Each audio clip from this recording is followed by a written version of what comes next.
Just thinking, yeah. I was just thinking if he's kinky, yeah. If you was to say he used to fuck him with a strap on, he'd be done at, eh? Got me fucked up. You can suck my left nut. Yo, he'd be done at, eh? We need to get a strap on, okay? So,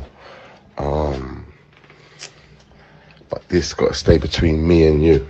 No one can ever know that we planned this bit, do you get it? No one. This bit's just got to be between me and you. Do you get it? You just rolling like it's truth. Do you get it? You're going to get a big deal here. I hope you know he's done, you know? Like, the underage girl thing, yeah, he's done. But this, done. You got to trust us. This is what we do. I've single-handedly crushed... I'm saying too much on there. Listen, just trust us, yeah, please. Coincidence? I think not. What's good, my link and me? Welcome back to another lovely, beautiful, sexy, amazing video. The equally lovely, equally beautiful, equally sexy, and equally amazing LiTTY. I already know what time it is. Now let's go. Now, oh boy, guys, do I have a scoop for you today. Now, I'm sure you've all heard the story of DUTCHAVELLI and his various allegations of being a pedophile, of chatting to young teens, chatting to teenage girls, and whatnot. And a lot of people on the internet have already made up their mind about this guy and where he sits in the game. But I have had a chance to talk with a member of DUTCHAVELLI'S team, and he has seemingly wanted to put out his side of the story, which he's claiming is the truth regarding the whole situation with DUTCHAVELLI. And the way that he's phrased the story is that it's looking like it might have been a whole setup for DUTCHAVELLI from the very beginning, fabricated by DUTCHAVELLI's ex-manager's children and someone called Tiny, who I'm going to explain in more detail, but who you'll know if you watch my previous DUTCHAVELLI video. Go watch that if you haven't already. And I'm going to break it all down in way more detail. We already know what you got to do. You just got to like, comment, subscribe to be up to date, and I'm drop a banger like this one. And hit that notey, because you ain't a nitty, so you can be the first to know when one of these videos comes out.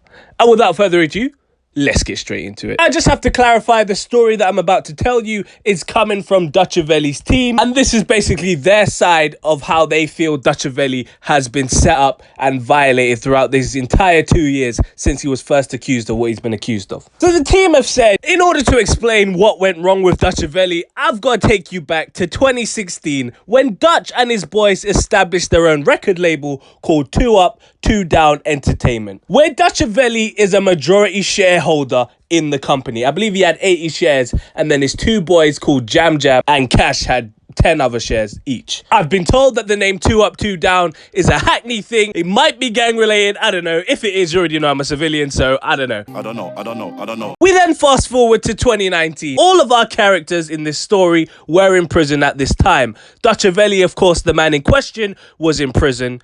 Another person called Fox, who would go on to be called DUTCHAVELLI'S manager, was in prison. And then the final character, who goes by the name of Tiny, who, if you don't know, is the guy that was trying to persuade the 18-year-old that DUTCHAVELLI was giving the Charles Dickens to, the one that told him she was 20. He was, of course, telling her to pretend that she used to pipe DUTCHAVELLI with a strap on. What'd you say? If you was to say he used to fuck him with a strap on, he'd be done at, eh? Coincidence? I think not.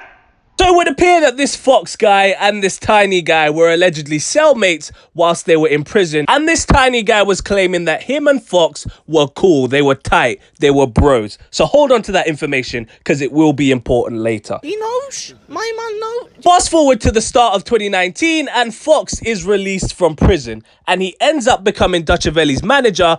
Of course, DUTCHAVELLI at the time is still in prison. 2 to 3 months later, this Tiny guy is released from prison as well, and he's claiming that Fox is his boy. But according to DUTCHAVELLI'S team, Fox never had Tiny around him outside of prison, so no one really knows if they were as cool as Tiny is claiming that they were. Dutch's team is basically saying that that's a whole bunch of cap on Tiny's part.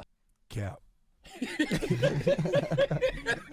A couple of months later, Fox ends up discovering and managing DUTCHAVELLI, as I said, whilst he was in prison, because Dutch, of course, had a plan, like every guy in prison does, that he was going to come out of pen and start trying to do the music thing. And of course, it actually ended up working for DUTCHAVELLI, as in November 2019, Dutch was released from prison, and in January 2020, he released the song Only If You Knew, which had already been planned and written before Dutch was released from prison by Fox and Dutch. Now, of course, Only If You Knew was going super duper ultra crazy in 2020. Apparently, they were even playing it in the jail cells. So all the former criminals, well, I hope you're former, you know, I hope you're not still criminals, but all the former or current criminals that are watching this video can confirm if that was the case if they were in jail at that time, you know what I mean? $100,000 for the cheapest ring on the nigga finger, little bitch. And according to Dutch's team, this tiny guy felt a way that Fox, who he deemed was his guy, his boy, was neglecting him and instead putting all his energy into DUTCHAVELLI, who at this point was well on his way to becoming a superstar in the UK in his own right. Even Big Sean co-signed DUTCHAVELLI in 2020, so he was really going up. Yeah, that's true. Now let's go back to my nigga on the floor. Fast forward to later on in the year, later on in 2020, Fox, who is now DUTCHAVELLI's manager, was sadly murdered, RIP to him. And a week later, Fox's family were demanding that a contract would be drew up so that they could have part ownership of 2 Up, 2 Down Entertainment, which, as I mentioned previously, is the label that DUTCHAVELLI started in 2016 and the label that he's on. So he's on an independent label, basically. However, as I mentioned earlier, there were only 3 shareholders of 2 Up, 2 Down Entertainment: DUTCHAVELLI, his boy Cash, and his boy Jam Jam. And DUTCHAVELLI's team have even sent me the documents to prove that this is the case. Fox had 0 shares in 2 Up, 2 Down Entertainment. He only came on board as DUTCHAVELLI's manager. He had nothing to do with the actual label itself. So of course, when they asked Dutch for the contract, Dutch basically said, "You're taking the piss.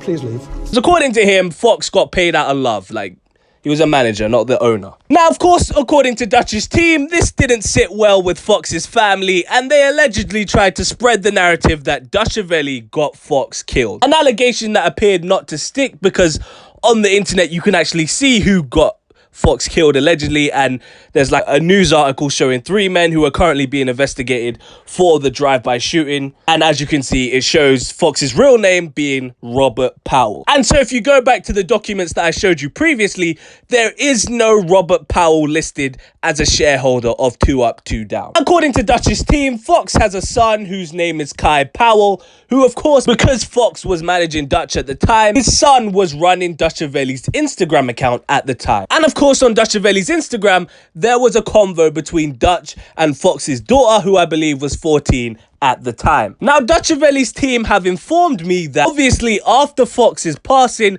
DUTCHAVELLI took it upon himself to be the father figure to her, as Fox was such a father figure to him. But because Kai still believed that Dutch was holding out on giving their family the required shares in 2 Up, 2 Down, Kai basically exposed all of DUTCHAVELLI's Instagram messages, his Snapchat messages, his DMs, his videos, all of that apparently got leaked. And according to Dutch's team, a lot of the DMs were altered to fit a certain narrative, and that narrative being that DUTCHAVELLI was a predator on young G's. Now, according to DUTCHAVELLI's team, this Kai Powell guy was on some sinister type of behavior. Apparently, he had access to his little sister's phone, who was the girl Dutch had a convo with, and he of course had access to DUTCHAVELLI's account as well. So he was basically deleting messages from their conversation, sending messages from her phone, and then going to DUTCHAVELLI's account and replying to those same messages to make it seem like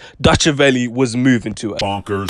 Dutch's team explained that in a lot of the leaked DMs, you can see Dutch responding to the girl's stories with heart eyes, but according to them, you can never actually see what he responded to, just that he responded with heart eyes. And according to the team, it was never anything sexual. Ain't gonna be no fucking that night. For example, there was a time where she posted a picture of DUTCHAVELLI's dog with his chain on, and Dutch popped up with heart eyes. But of course, if you just see the heart eyes, then it looks like Dutch is a prom queen hunter. You know what I mean? $100,000 for the cheapest ring on the nigga finger, little bitch. We then, of course, move on to the infamous Ruby Rose screenshot that had everyone up in a frenzy at the time when these whole DUTCHAVELLI allegations were going up and down.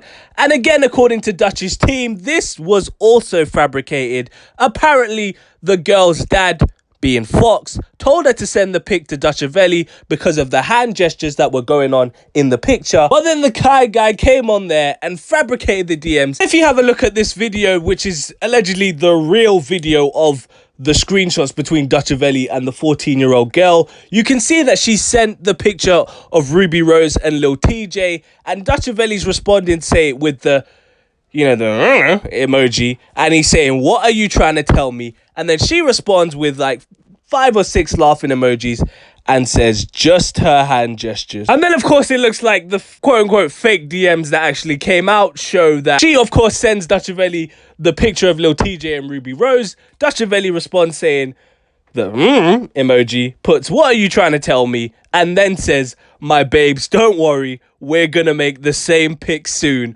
with 2 X's. You a literate nigga, you can't read between the lines." So, according to DUTCHAVELLI'S team, this entire DUTCHAVELLI situation, all of the allegations, all of the stories about him dealing with young G's, him being a prom queen hunter, him dealing with girls who haven't picked their GCSEs yet, all of that has been fabricated by this Kai Powell guy, by Cody Powell, and this Tiny guy. It's all fabrication, according to DUTCHAVELLI'S team. And they also point to the fact that there was a clip of this Tiny guy saying that he single-handedly destroyed DUTCHAVELLI'S career. You got to trust us. This is what we do. I've single-handedly crushed. I'm saying too much on there. Listen. What was the reason? I just explained the reason. What was the reason, bitch? He didn't get to finish the sentence, but even Stevie Wonder doesn't have to wonder that that's what he was trying to say. And now, with all of this information that I've shown to you, to me, it at least makes sense that this Tiny guy would have a vendetta against Dutch, or some, I don't know, jealousy or hatred towards Dutch, based on the information, based on if all this information that I'm being told is true. Now, I'm sure there's some of you watching this video that are probably wondering, why did I even give DUTCHAVELLI'S team the time of day to listen to their side of the story of what's going on? And I have to be very honest with you that after seeing that clip of the guy saying that, tell the girl to say that she used to pipe Dutch with a strap on, and DUTCHAVELLI saying that we would have believed it, I really sat there with myself and thought, you know what? Some people would have believed that, you know. Don't let the truth get in the way of the good story. That's the kind of society that we live in now. So I really sat there and thought, it could have all been fabricated by this Tiny guy. So I really wanted to sit and listen to their side of the story, and they had to say for themselves regarding DUTCHAVELLI and whether or not these allegations were true. Now, you guys know me, and I've said this on numerous occasions in numerous videos, that I feel the best way for DUTCHAVELLI to salvage this situation is to do a full-on interview breaking down all the allegations against him, all the evidence that there is against him, and systematically break down why this is false. I personally feel like at this point, this is the only thing that could fully put him in the clear, is if you're hearing it come straight from the horse's mouth. Well, you know, the kind of vibe that I'm getting is, I'm basically trying to say that DUTCHAVELLI was out here in 2020. He was streaming higher as an independent artist than some artists were streaming on labels. And of course, the industry is not going to like that. So of course, when the opportunity arose to kind of take down DUTCHAVELLI, it kind of felt like the industry played a role in helping spread the narratives. Apparently, M. Honcho's girl said that she got paid 5K to speak negatively against DUTCHAVELLI. I don't know if he's as willing as he should be, because I get it. I get that you might feel like they're not on your side and they might spin the narrative or something like that. I don't know, but I just feel like that is the best way for DUTCHAVELLI to absolve himself of this situation if he really is innocent. Either way, his team have informed me that DUTCHAVELLI is trying to build up his notoriety in Africa right now. He's working with artists out there, so he's kind of left the UK behind, which again might be another reason why he doesn't feel as inclined to, you know, clear his name in the UK, because he's not really bothered about the UK right now. He's trying to build his fan base elsewhere, in a country where people are actually messing with him. But again, I would just say that, you know, if you really are innocent, DUTCHAVELLI, that I would make it a priority to clear your name in the UK. But yeah, that's basically what has happened and how this whole DUTCHAVELLI situation has started, according to DUTCHAVELLI'S team.